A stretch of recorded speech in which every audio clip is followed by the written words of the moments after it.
Rețeaua de farmacii Sfântul Spiridon a organizat sâmbătă cea de-a treia ediție a conferinței dedicată Sfântului Făcător de Minuni. Invitat de marcă a fost profesorul universitar dr. Constantin Valer Necula. A fost o sărbătoare a Sfântului Spiridon pusă la îndemâna băcăuanilor de Fundația Sfântul Spiridon și de farmaciile de aici. O întâlnire de dragul vindecării nu doar fizice, ci și sufletești. Nu în ultimul rând, o întâlnire de dragul lui Hristos care ne ține pe toți la oaltă.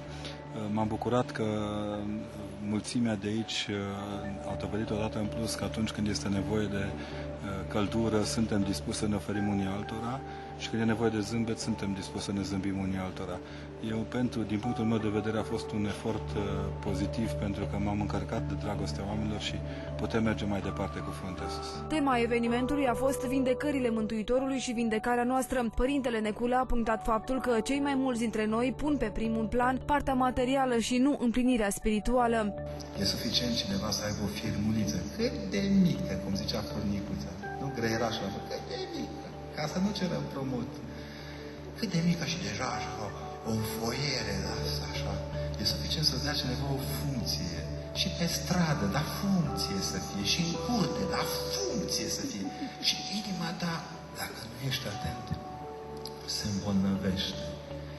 Pentru că în ultima vreme România gândește prea mult cu cardul, nu cu cordul. Toți suntem bolnavi cardiaci.